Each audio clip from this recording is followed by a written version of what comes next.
A nonprofit called Grandly is another organization that is helping to build bridges between seniors and youth. Pili Galvan de Abuchar, co-founder of Grandly, joins us now to talk about the vital role grandparents play in families. Pili, thank you for being with us today. First, can you share what you hear from grandparents? What do they tell you about their role in their families, and what challenges do they share? Yeah, hello. Thank you so much for having me. This is an excellent question. A lot of the things that I hear when I'm talking to grandparents and working with them in this organization is honestly hopelessness. A lot of grandparents feel hopeless for the way that they're seeing their grandchildren be raised or the world that they're seeing their grandchildren live in.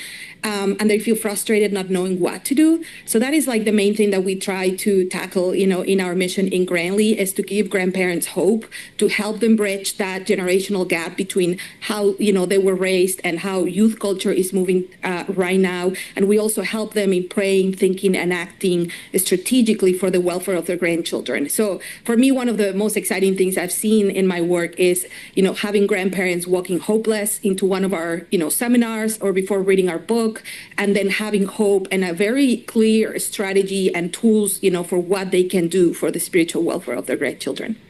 That's incredible to hear. And can you tell us how many grandparents are part of Grandly? And can you tell us a little bit about the work that Grandly does with them? Yes, for sure. Well, we are a nonprofit that really started out of a youth work organization when we said, what if we recruited 10,000 grandparents, all of whom are over the age of 55, and we train them with the principles of youth work? We really believe that grandparents are already in a key position with their grandchildren because they're loved, because they're trusted.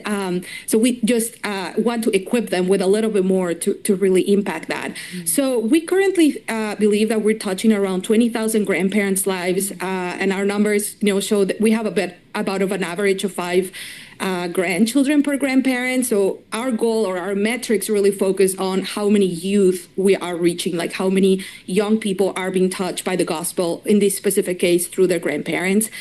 So we really are talking about 100,000 grandchildren, and we continue to want to grow that. And some of the primary ways in which we train our grandparents is via our seminar. We have a seminar called the Do It Grandly seminar, which grandparents can just take by themselves at their own pace.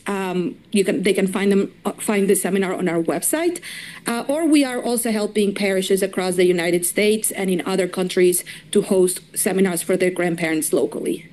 I love how you're tying the outcomes between grandparents and grandchildren, crossing that generational divide. Yeah. What are some of the outcomes after a grandfather or grandmother takes your seminar? What feedback are you getting? Honestly, as I said, the main one for me is just walking in hopelessness and walking out saying there is something I can do. We really tell grandparents, what if the most important thing God wants you to do in your life is still in front of you? A lot of them are 60, 70, 80, plus years old. They feel like maybe they already did what they had to do. Maybe they already responded to, what God wanted them to do. But we say, what if the most important thing God wants you to do is still in front of you at age 85 or age 90? And that is passing on your faith to your grandchildren. So that just really brings a huge shift in how grandparents are thinking about their last years, or how they're investing their time, or how they're investing in their families, as well as, getting grandparents connected with other grandparents. I'm not a grandmother. So what we do is connect grandparents with others so they can continue to get that wisdom and that practical tools.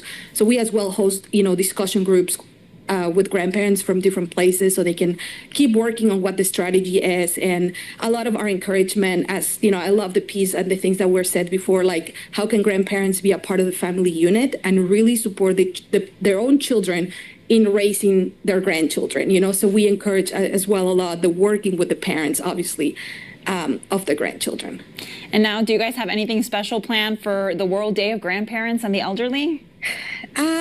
Well, we are focused mostly on continuing to host seminars in churches. We think that really is our biggest impact, working locally with different dioceses and really passing on our mission. So I think ideally, we want to be able to keep running those seminars throughout the summer, right before the day of, grandparents, and right after that. I think that's the main way in which, our mission impacts both grandparents and their grandchildren. Yes. Well, Pili, thank you so much for the work that you do. Yeah.